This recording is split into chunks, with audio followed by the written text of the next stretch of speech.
It never stops. It's a commitment to what I eat, where I go, what I listen to. We can enjoy the work of ourselves as much as enjoy the work of our hands. This episode of Growth Ready includes references to childhood trauma, which can certainly be triggering for some listeners. Listener discretion is advised.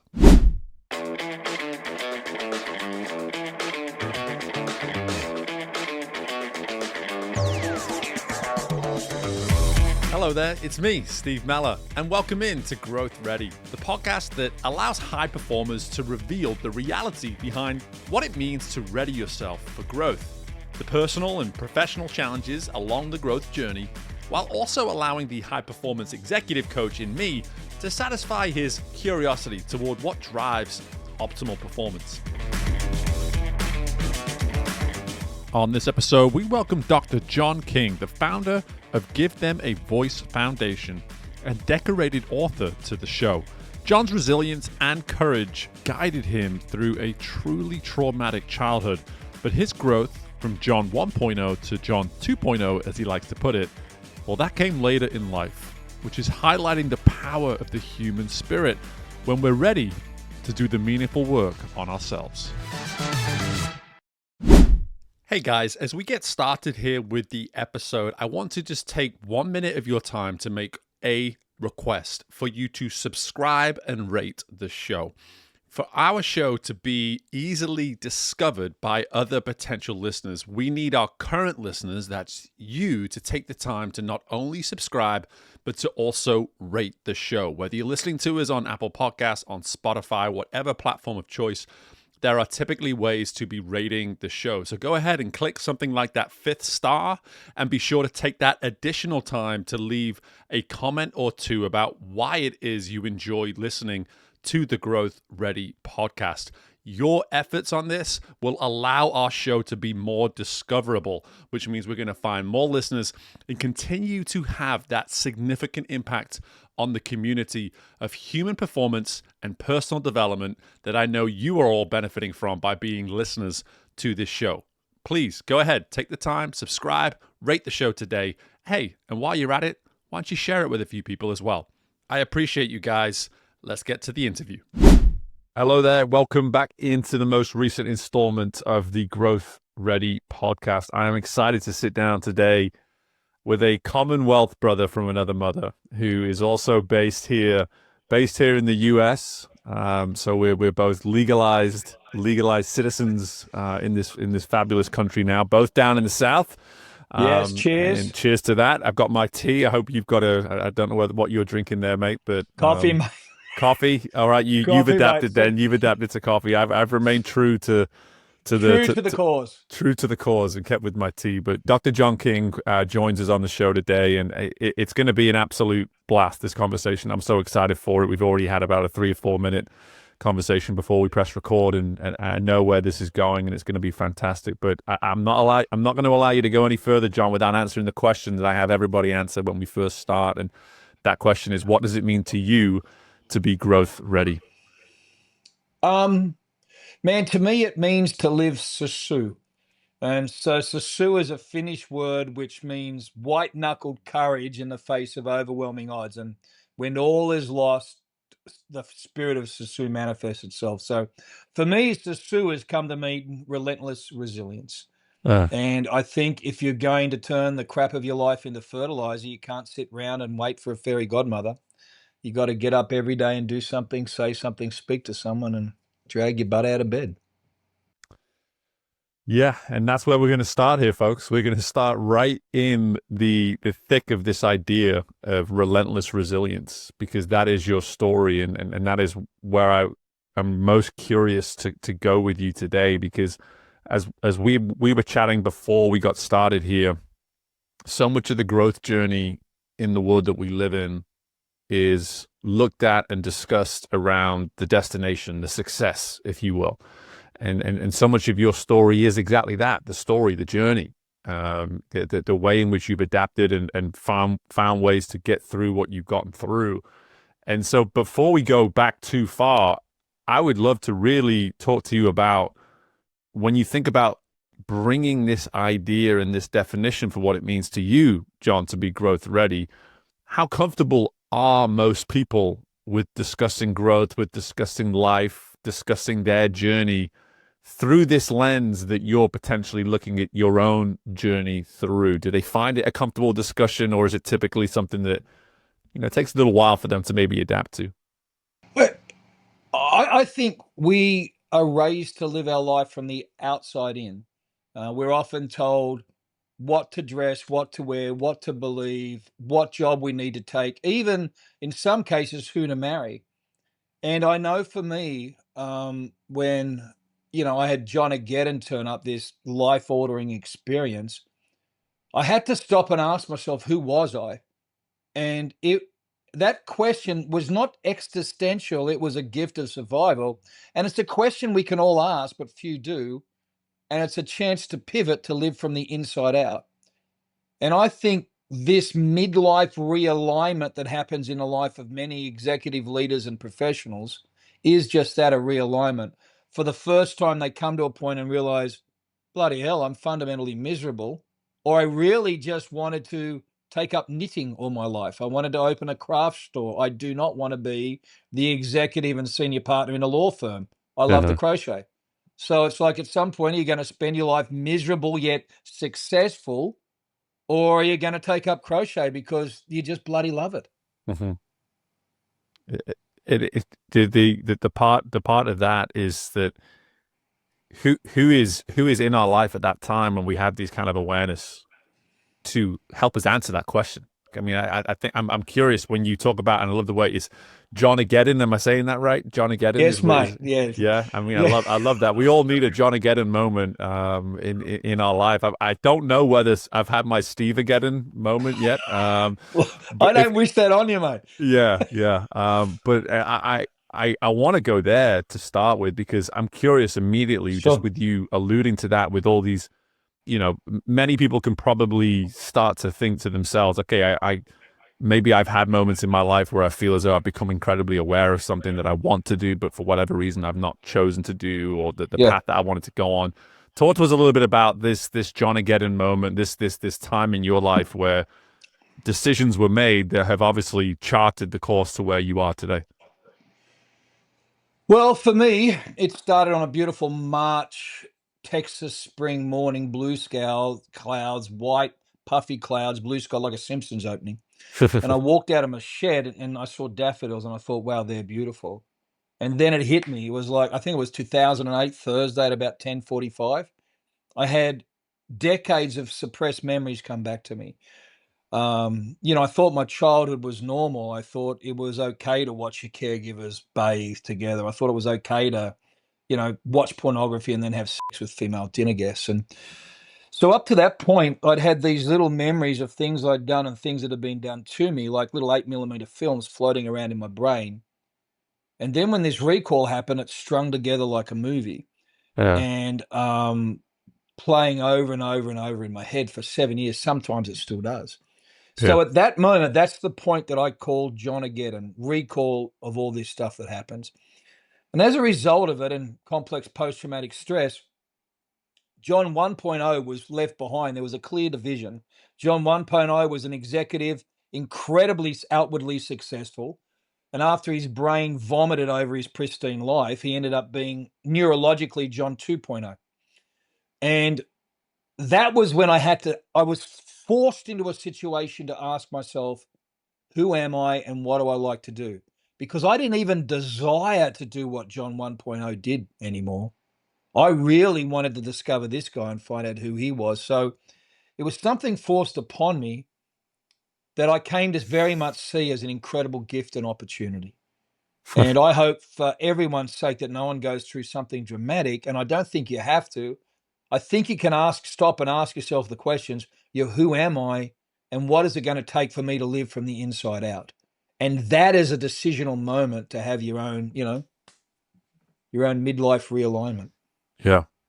And firstly, I I hope anybody listening to this can sort of immediately understand just the gravity of the upbringing that you've had in order to have such an awareness and to understand so much of the ramifications and the results that have come from that. But at the same time, I truly appreciate you sharing it with us, because it helps us understand that for you to then add that little caveat there at the end of just, so often we hear these stories like yours and immediately go, well, of course you had this defining moment in the middle of your life where you decided to make this change because of this incredible amount of adversity that you went through. But you're already alluding to it here, John, that why do we need the drastic adversity for us to ask these kind of questions around who am I and what is it I want to do?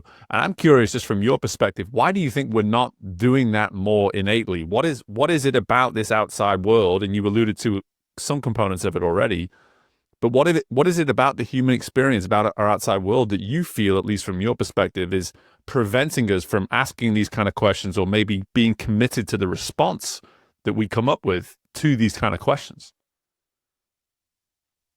I, I actually find that most people have a hard time thinking, like critically thinking. Mm. And we spend so much time entrenched in behaviors that don't give us room to think. You can't think in white noise. And the white noise of life has now been totally changed. Once upon a time, television in America would go off at 10 o'clock at night. Now you can watch, midget Hungarian mud wrestling, on 47 different channels. And, because like apparently that's a thing. Or the latest thing I saw was shopping cart competitions in Japan.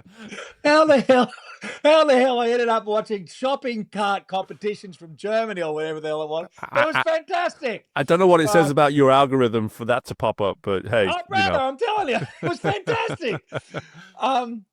But we actually don't stop and give ourselves pause. It's like we have a challenge being with ourselves anymore. It is far more taxing to read a book than watch TV. It is far more taxing to sit alone in silence than it is to death scroll. And Yeah. we humans, we're lazy. We don't want to do the hard work. It doesn't matter if the hard work's just sitting there in silence. We really don't like it. And it is hard work to stop and ask yourself questions like, see, the question isn't only, am I happy? The question is, am I lying to myself? Mhm. And it really comes back to an issue of authenticity. And authenticity is being true to yourself, and you have to know who you are in order to be authentic to it. And that rolls down into having a future you want to inhabit, rolls down to setting goals according to those truths, and ultimately living Susu. So if you bring it back, if you can't ask questions about authenticity, who you are and what you really want, and are you being true to yourself, if you don't know what yourself is and who you are, then those things will never down. So you've got to live your life according to a set of rules and behaviors. And if we don't have those strengths internally, we'll always take them societally. Yeah. We will allow other people to set our goals and our truths and our inner direction for us. And that can be corporately, that can be in sports, that can be in life. And we see it in our country at the moment. America is tossing and turning from a lack of internal pressure. Lots of cultural things on the outside. Character seems to be waning, and we're getting some pushback at the moment. And this is the tension we're seeing, is trying to rediscover ourselves in this century. Mm. Yeah, we have to. We have a challenge with being ourselves. When you said that, what I love about that statement is that it really does highlight where the work begins. Is just simply knowing who the heck we are, like you alluded to with that question, and the comfort that can come from doing that work, but understanding that the work itself is extremely hard. Like for me, this is where I get to relate to what you're saying now, is that 9 or 10 years ago, I hated who I was. I did not, I was living a life based on the experience that was being created around me. And I was just gravitating towards, okay, this must be the lane that I'm supposed to be in. So just stay in the lane, Steve. And lo and behold, it led to misery, it led to depression, all the things. And I don't need to go into my story too much here, but what I do want to emphasize is that the work for me just to find comfort in knowing myself, wanting to actually get to know myself. It's not as simple as just making some time on the calendar and just starting to check in. Like that work. I am referencing 9 or 10 years ago when I had some of these awareness, some of this initial awareness. I'm still doing the work. Still doing the You work always today. will be, brother. Yeah. That I think people want that microwave answer of, I'll give it 30 seconds, maybe 45 at most, but if I don't have an answer, I'm out of here. Like I'm a really good liar. I grew up lying. I grew up lying to protect myself. I grew up Mhm. lying, telling people I was happy with what they made me do. But the biggest lie was to myself. Mm. And when I had this collision, this John-ageddon, this total life meltdown, I realized that John 1.0 and John 2.0 were two totally different people. Mhm. So the last 15 years for me has been getting to know John 2.0 and and the work. I mean, the hundreds of thousands of dollars, we started today by talking about how do I start my day. My day starts at 5. It's got to start at 5 because I've got to read. I've got to read my Bible with my wife. I have to go to the gym for the hour or I become crazy. So my first 3 or 4 hours of every day are setting up for a win, so I can love the woman who loved me whole and interact with the rest of society. So it's a 3-hour commitment every day to get through the rest of the time in the day to be able to walk around. So that never stops. It's a commitment to what I eat, where I go, what I listen to. And sometimes I think we need to be comfortable with the fact that working hard at everything, including yourself, is okay. And you should find a groove that's actually an enjoyable process for you and not a bind. Yeah, you struck a chord with me, um, with this idea of finding comfort in working hard at everything consistently and being okay with. I again, maybe it's the 22 years you have on me in life right now, but I think for me, I I want to feel and believe that I've figured parts of my life out. I want to believe that. I want to believe that I've finally figured out my schedule. I've finally figured out how to take care of myself or whatever it is. But but that's what I love about what you're saying. Is why it almost just kind of took me aback just now. It's not information that I didn't know, but hearing the way you delivered it hit me on a level there that I know I need to hear, and I have no doubt that other listeners will need to hear it too. Is just looking at yourself and saying it's always going to be hard work. It's always going to be hard work, and it's comfortable, and it's actually almost. I'm hearing from you at least, mate. Like there's almost um a clarity and a freedom that can come from just actually accepting the gravity of the work and the fact it will always be there. There is a freedom. Um, Look, the reality is you've got to get up, drag your butt out of bed every day, read something, do something, talk to someone, because your fairy godmother is not coming to save you. Mhm. No one's coming to save you. You have to work every day to get tools for your overcomer's toolbox. That's just the reality of the life we live. And look, we're men. We are created to work. From your Genesis story all the way through. It's like this is what we actually love to do, and so we can enjoy the work of ourselves as much as enjoy the work of our hands. And I think in some ways it's a greater work. It's a really fulfilling work if you'll allow it.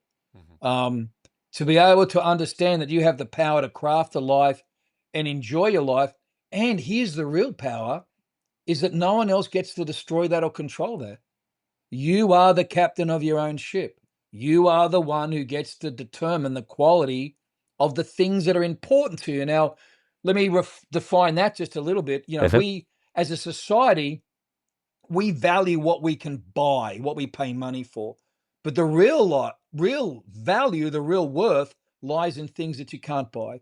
Love, family, health, the ability to think, the ability to reason. So if we spend times on things that are quality and of high value, high worth, it literally shifts our internal weight.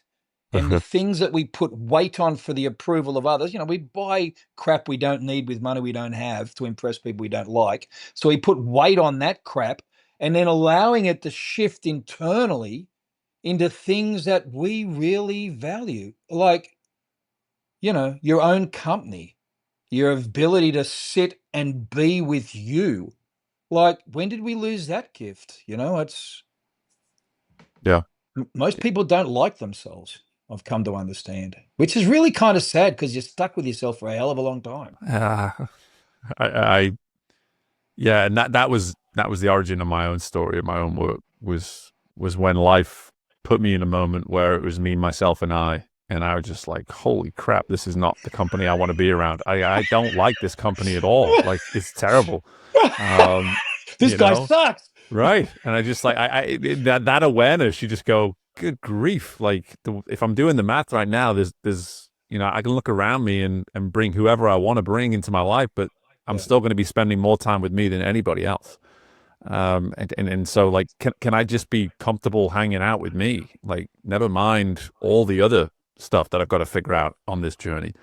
That's And good. That's good work, Steve. That's mm, that's the hard work, brother. Congratulations. no, thank It you. And really is. uh, but there's something you said there around these internal rules and behaviors that we can create for ourselves.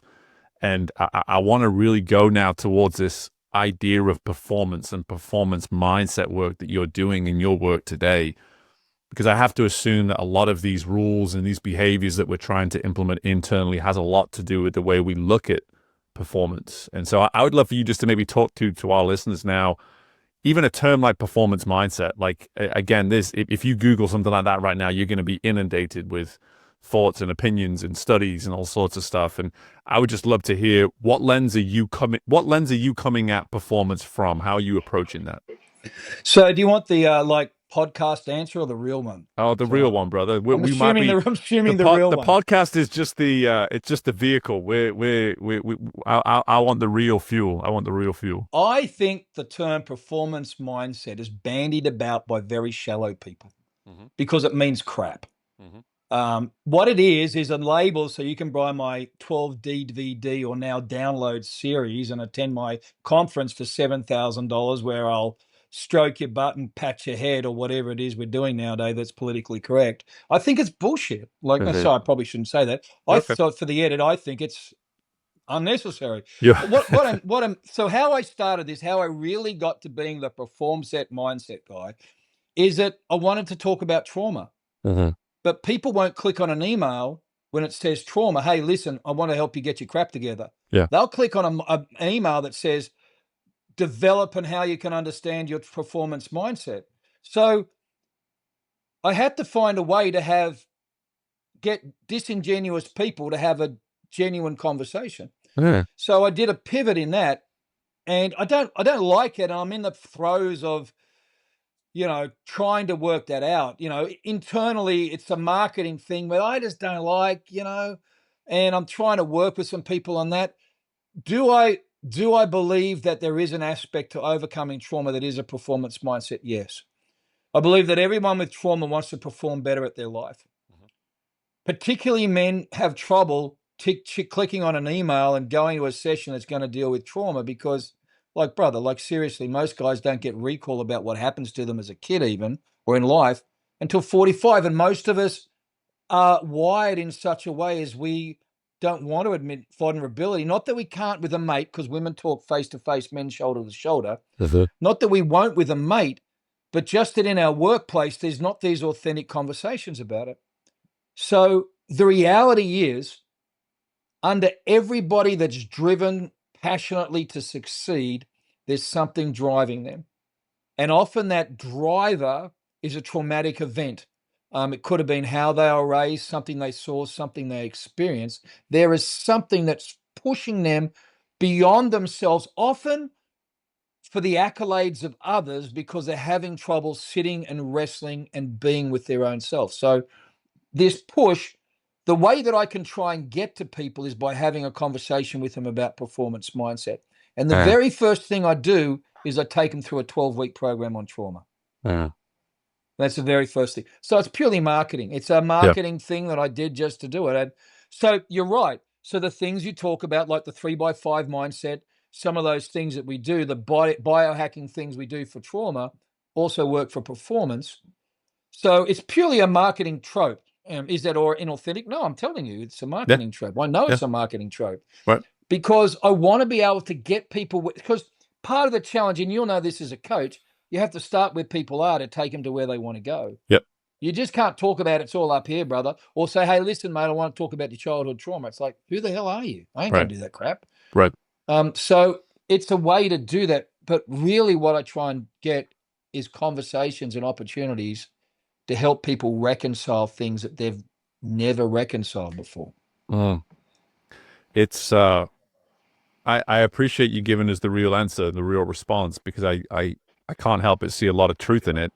Just even from my background in sport, I used to always call it the chip on the shoulder in some of Yes. the athletes that I worked with. And some coaches would hear me say like, oh gosh, I love when I get an athlete with a chip on the shoulder. Chip And on they his go, what? shoulder. They're like, what are you talking about? I'm like, no, you don't understand. Like I say chip on the shoulder and you hear problem. But when I Yes. see chip on the shoulder, I say there's something there that hasn't been addressed and or attended to. And because of that, we have an opportunity to discuss the chip. Let's discuss the chip. Because when we discuss the chip, we can actually own the chip. Very good, We mate. can use it in a way to benefit our performance. And the beauty of that is that we're freeing the person up to just become more Very good. aware, you Very, know? very good, mate. Well Mm. done. It's like Harvard when they started the MBA program.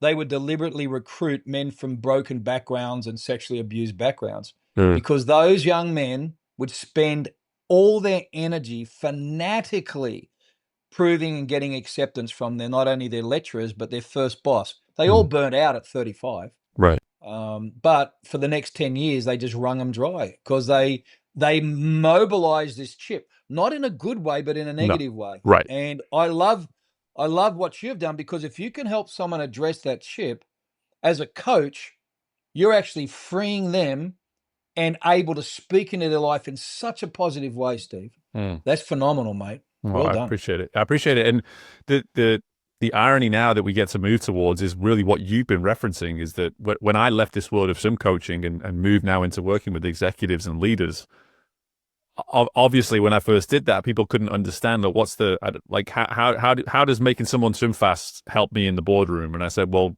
you have to understand that it's not just about simply getting someone to swim fast. There's so much more to it than that. And that's what I've been doing a lot now the last few years. But to speak to where we're going here is that when you can actually meet with a person head on and start to talk to them about, listen, what is it we're not talking about? Like until we start talking about what we're not talking about, because why you hired me is not actually the reason why Reason you you, hired me yet. You don't know it. You don't know yeah, it, yeah, but yeah. This is good. because you said it like you bring in a coach, right? You bring in a performance specialist because you've got a goal, you've got a standard that you're trying to get to out in the distance, out in the future, and all you want to discuss is this thing that's out in the future. But a good coach and a good someone that truly understands performance the way that you're coming at this from is at the end of the day, there's something far beneath the surface in the moment we're in right now that we've yet to address. And that in itself will not only unlock your forward progress, but it may even completely redefine where the hell you want to go to in the first place. And that's the big question. I'm really comfortable with a failure rate of about 80% with my clients. I say no to about 80% of them, or Yeah. I know that they disappear after. If they can get through my book, I think, okay, you've got a chance. Uh-huh. If they can get through 4 weeks of coaching with me, they'll make it. Yeah. If not, you'll be surprised at how many things turn up and how they've got to go out of town and they'll never get back because they get to a point where the mirror they're holding up for the very first time is themselves. Uh-huh. And they're having to admit that the person they are today is a result of their own choices and actions. See, being a victim looks at life through the lens of what was done to you. Being authentic is understanding that your past can either refine you or define you, but you are the person that makes that choice. Right. And I know in my own life, that's the only way I survived, Mhm. was to draw a circle around myself and said, you know what, mate? It changes in here because I can't do a bloody thing about what's out there. And when it comes to that, then that I can control. I control my reactions, my responses to circumstances. That is me. Everything else I can't do anything about. Yeah. I remember when I started my business, I told my wife, I said, "Don't ever let me complain from this point onwards." And she said, "Why? You're starting a business." And I was just like, "Because it's on me. And literally Yeah. every decision is on me. I don't get to complain about anything I bring into this world because I brought it into this world." Like I told her that. And so anytime I even flirt with any sort of Yeah. complaint, she's I on hate it that. straight away. She's my accountability system. I'm just like, don't you Yeah, do it. Don't you do it. Melissa just hands me my book and says, read chapter 3. It's like, Well, at least your wife read your book. yeah, well, there you go. So Yeah. sorry about that, mate. It's okay. We can It's okay. unpack that a little bit if you want, but just, No, it's okay. She's more into this world that you're now moving into as an author, because I know you're now moving into a different type of writing. Am I correct? Yeah, I am. Yeah. So at the beginning of this year, we decided we were in a position where we could take a pivot, and we took 12 months, and our commitment was to believe to get an agent, and we've got a great agent out of New York, wonderful lady, and then commit to go that way and see if I could launch a writing career for the next 20 years. And so, I've come through 15 or 20 years of recovery, Yeah. and I want to give that gift away, but I also don't want to camp there, because if I camp there, I'm enshrining the past, and I don't want to do that. And a lot of people say, well, and I've got business partners at the moment, we'll build on that. That's your thing. Well, that's kind of not really my thing. Yeah. It's the thing that I had to do because I never really realized what my thing was. Yeah. And now I've got a chance at 62 to do that. So I don't know. I've always wanted to write. Yeah. I never thought I was an author. Believe it or not, written 27 books, never thought I was an author until my wife goes, here's a list of all the books you've written. Huh. Normal people don't do that, do they? She says, no. Maybe this is real. You really are. You Yeah. think? So, yeah. Love that. Love that. Well, I'm still at one. But now I've got what 20, 21, 22 years to catch you up. So You'll be right, brother. I'll be there. But I think something you said there, which is so fitting for our podcast, because we don't. It's the beauty of the show is that I never have to worry about filtering out or making sure I position things politically correct in the sense of protecting people's feelings, because it's like you don't tune into this show to not be challenged. Like that's the only reason you should be tuning into this. We're not really recruiting folks that are unwilling to hear the truth. And something you said here is just like you don't want to camp there. You don't want to camp there. And I think what you said was it's a shrine to the past. Is that what you said? Yeah. Yeah. Your past either refines you or defines you. Mm-hmm. And so early on in my recovery, man, I would watch and read everything. And I remember watching a documentary on artist therapy. Mm-hmm. A lot of it had veterans and people who'd been trafficked, and they were involved in artwork.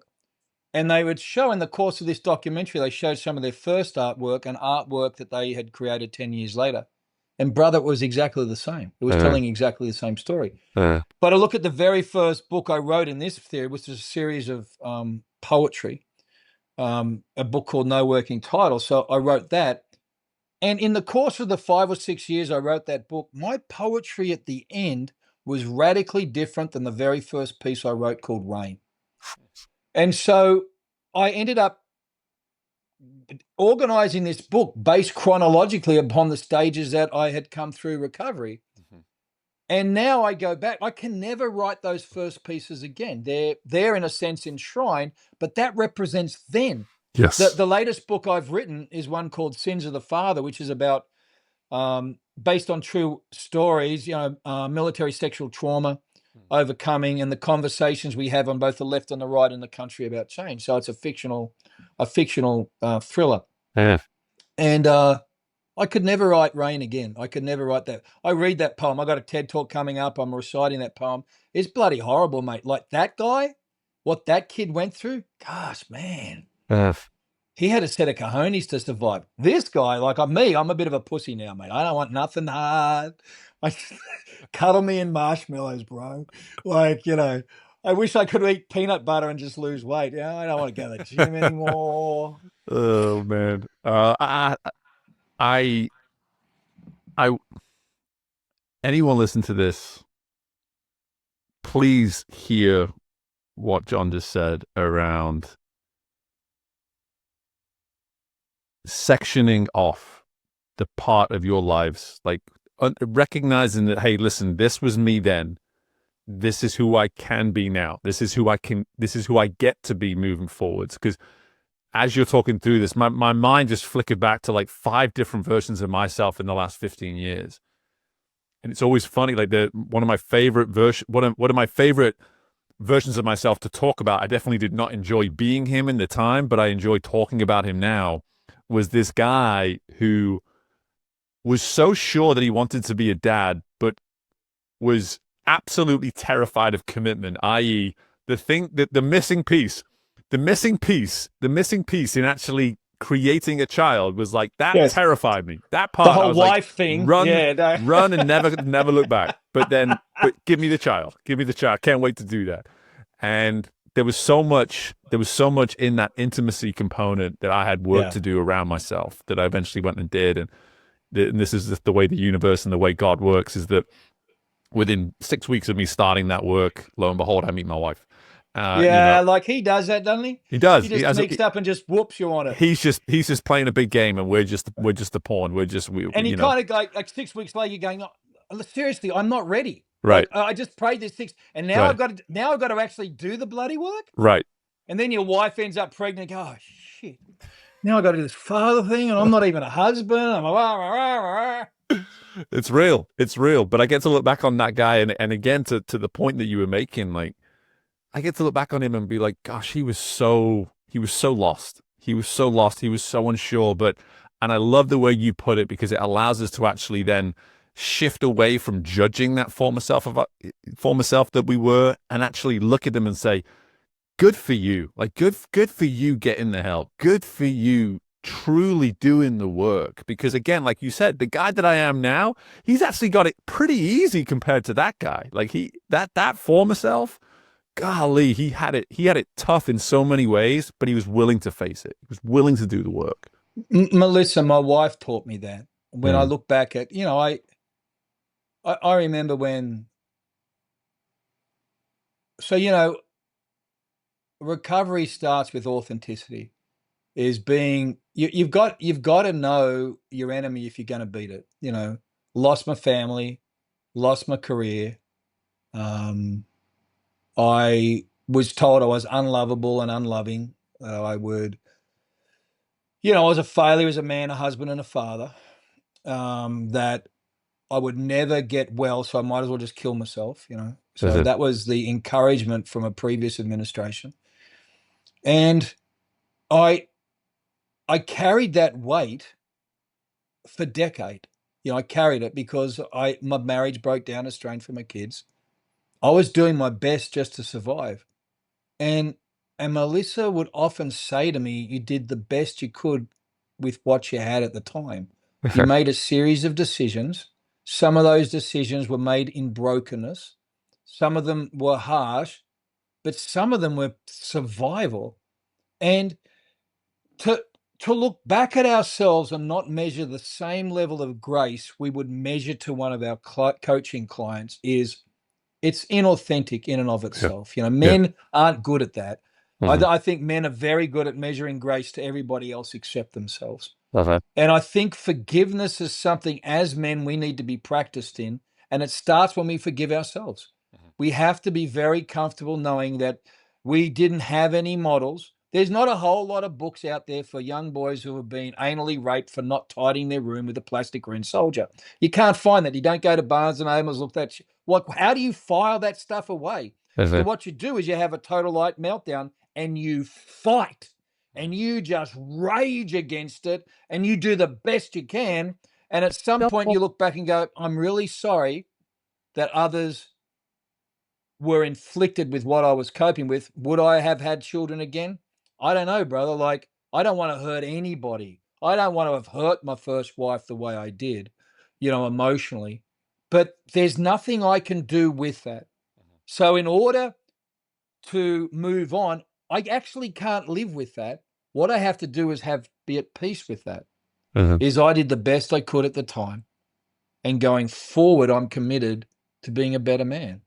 And the only way you vacillate between that is by allowing it to refine you, not define you.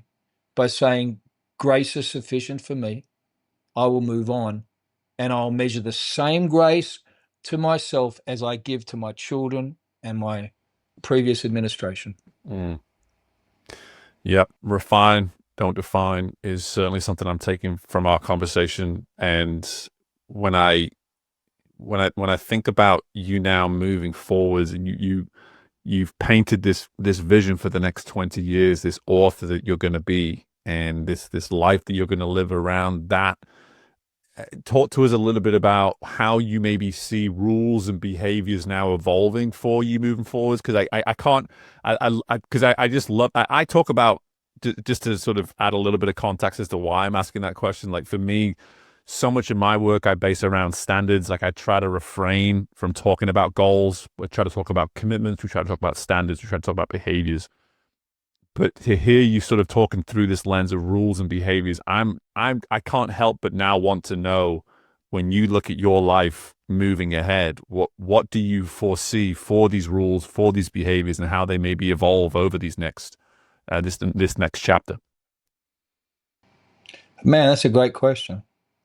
So when I started, my rules were everything from no red food coloring, no orange food coloring, no processed food, high fat, high protein, low carbohydrate. Go to bed at 8 o'clock, get up at 3 o'clock before the nightmares, go and work out in the gym, have a nap in the afternoon. I totally redefined my normal. Couldn't work outside, had a chronic stutter. People had run away from me because I was, a large, freakish, stuttering guy.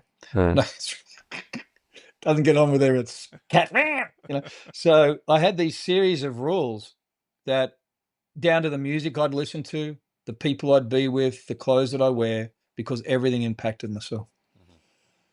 So I was doing something called biohacking back before biohacking was a thing. So then I learned about red light therapy, feet on the ground, sunlight, grounding mats. So all of these things add up. And it's not that they so much are now a set of rules as a way I live my life. I whenever I'm outside walking between my house and my shed, I walk bare feet. I always take my shirt off in the afternoon because sunlight's good for me.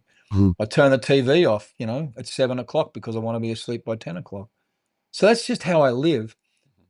So these rules have evolved into a way that I've learned that, if I adhere to them, makes me very stable and very productive for the next day going forward. So the reality is, I think I'm going to have less rules because I think I'm going to get more comfortable with me. And I remember when even I was applying for an agent.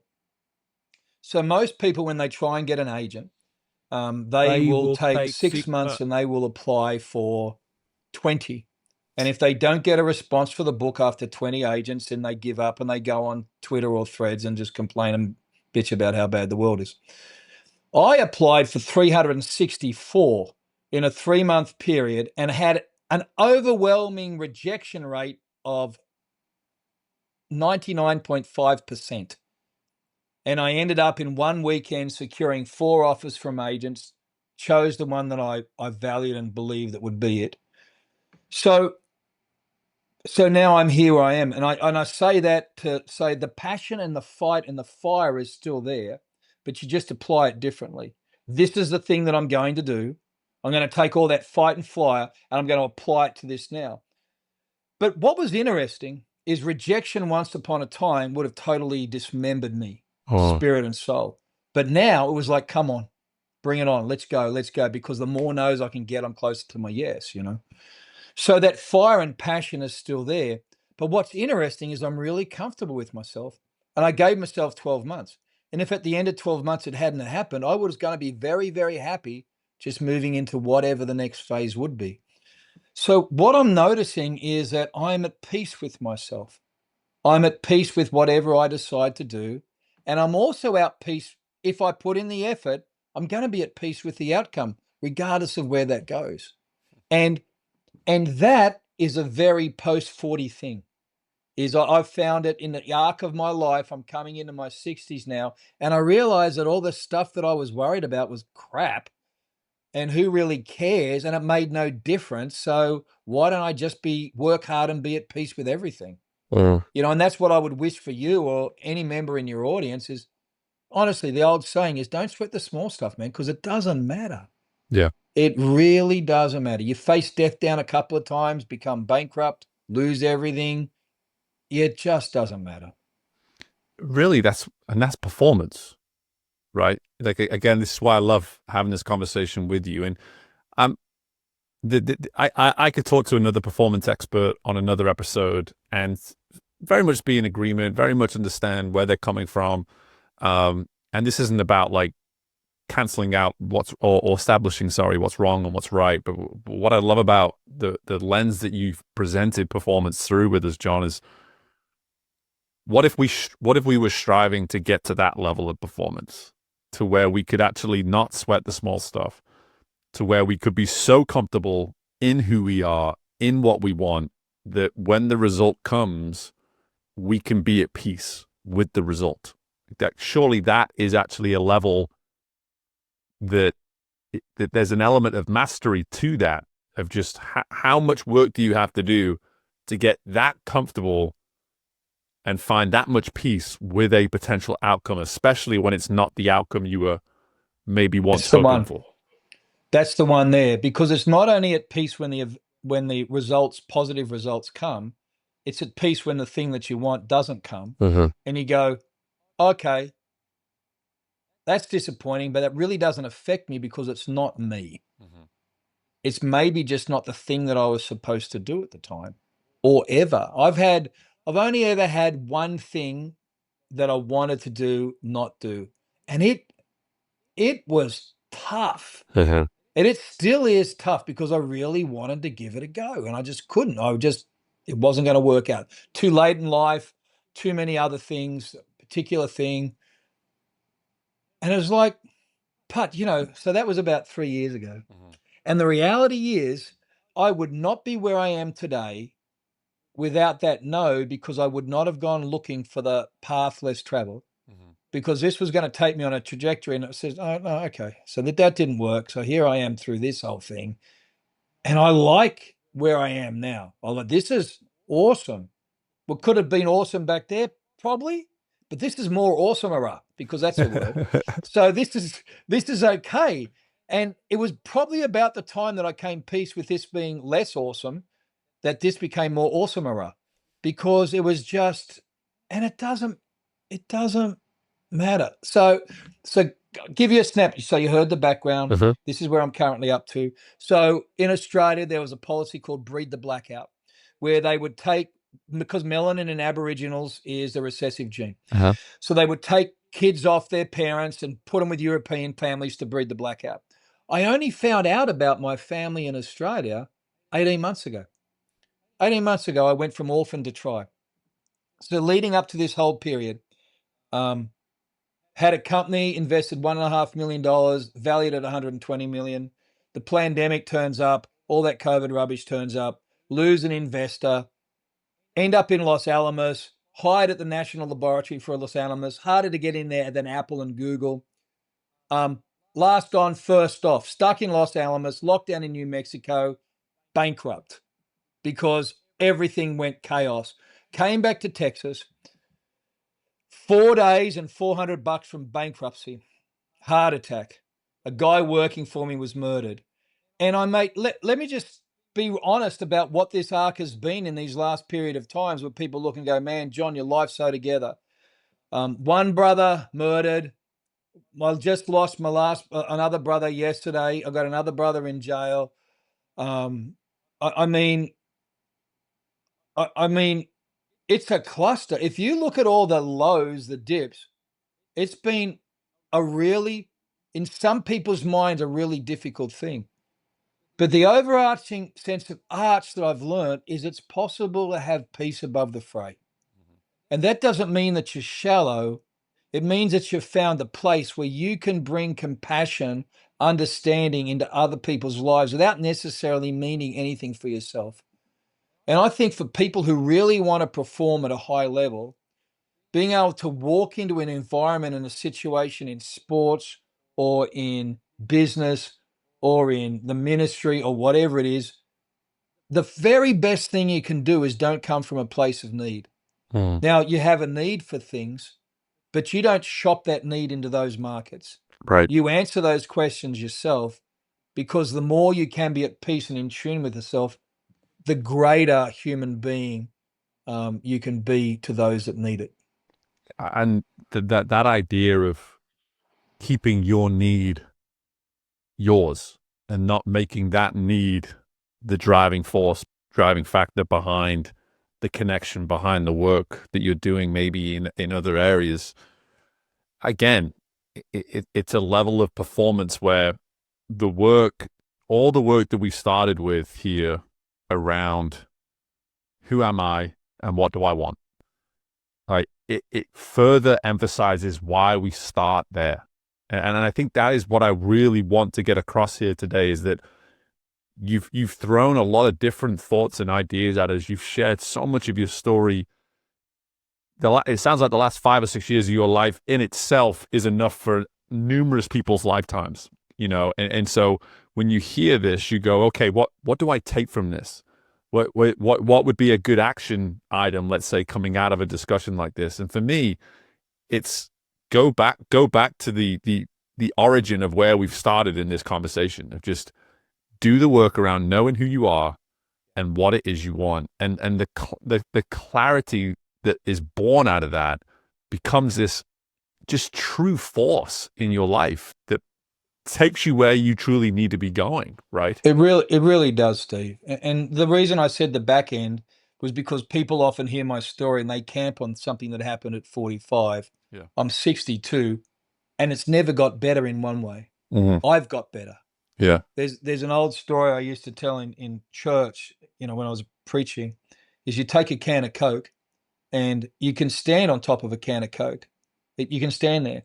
But if you empty it out and you stand on it and you touch the side, it'll collapse, because the internal pressure is enough to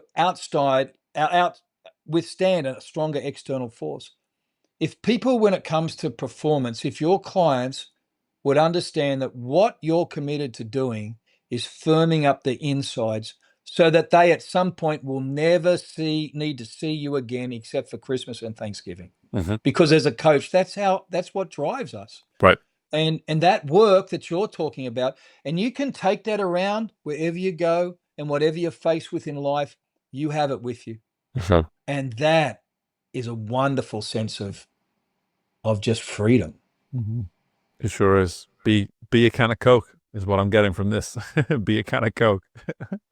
But it's a great metaphor. It's a great metaphor. Honestly, it's a great metaphor. It's a great example of what this is. And again, it's a very simple visual of just focus inwards. Just, and again, there's a selfishness to that, which some people are going to push back against and say, how can I be, again, I could do it easy right now. I'm a husband. I'm a father to a 6-year-old and a 5-year-old. Trust me, they need me at this point in life. And like that is all of these things I'm aware of. But some of what you've said here today, I really want people to hear is like, okay, yeah, but knowing all of that, how do I still make the time, prioritize the time for what I need to do to invest in me? And it can be something as simple as waking up at 4 a.m., whatever it needs to be for you to get that fix that you need for you to then show up and be filled the way you need to be filled to take on whatever's coming Yeah. your way that day. Turn your bloody phone off. Get your ass out of bed. Yep. Don't give me an excuse. Give me a reason. Yep. Just do it. Just do it. Really.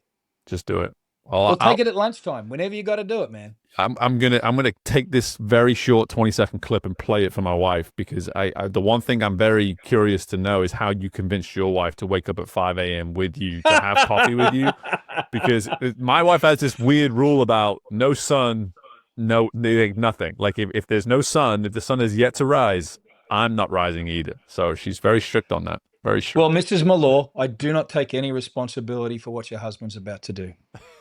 Thank you.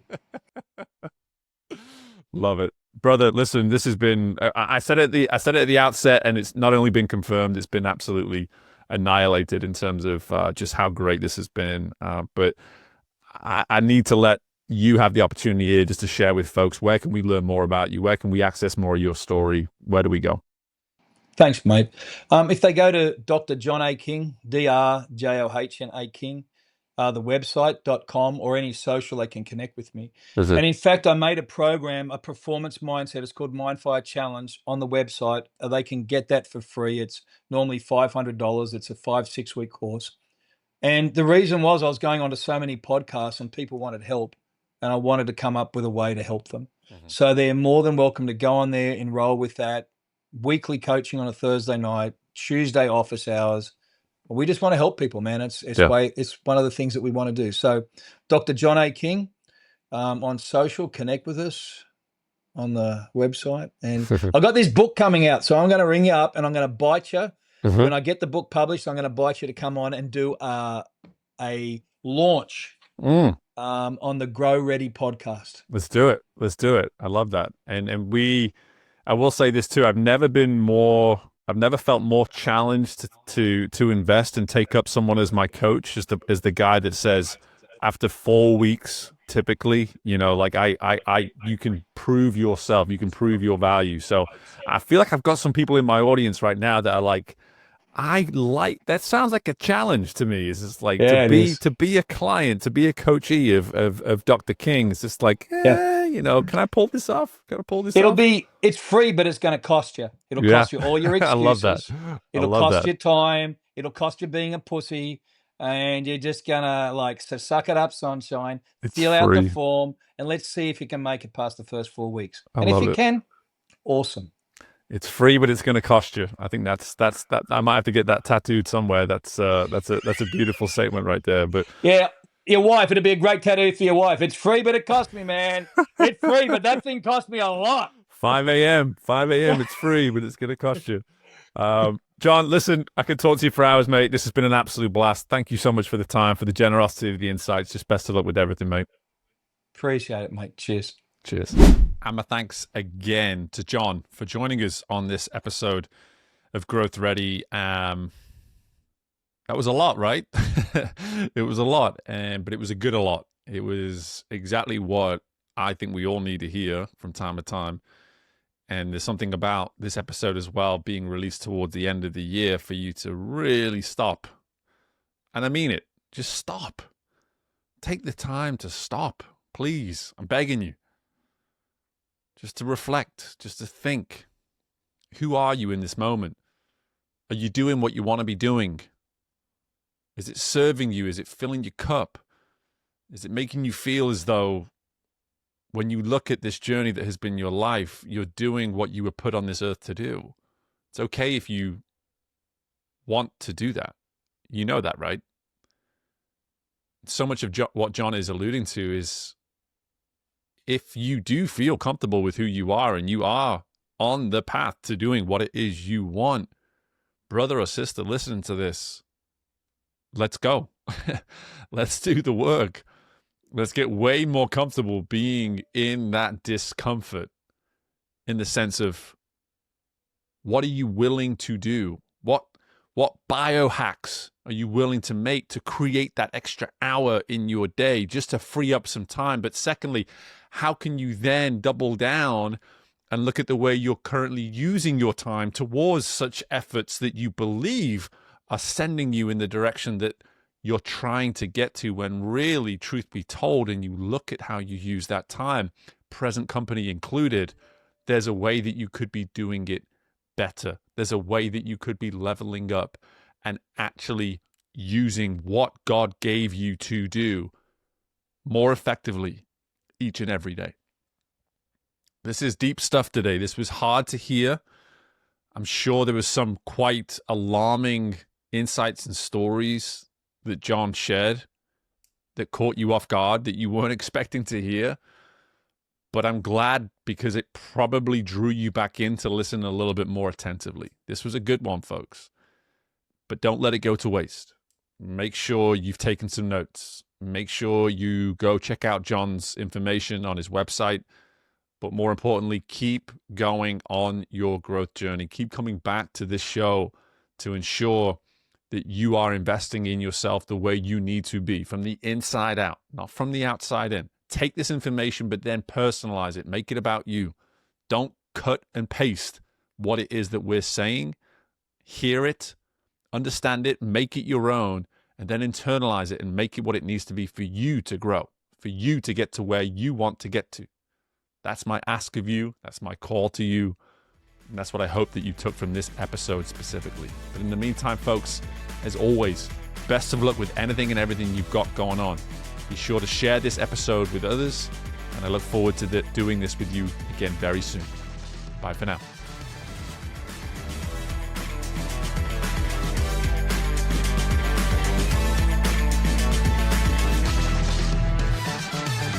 Thank you for tuning in to Growth Ready. If you liked what you heard and are feeling ready to grow, be sure to leave a 5-star rating, subscribe to the show, and share the episode with someone you know is ready to fuel their growth journey today. We love our community, so don't hesitate to reach out to us at podcast@growthready.com. And until next time, we are Growth Ready, and you will be too.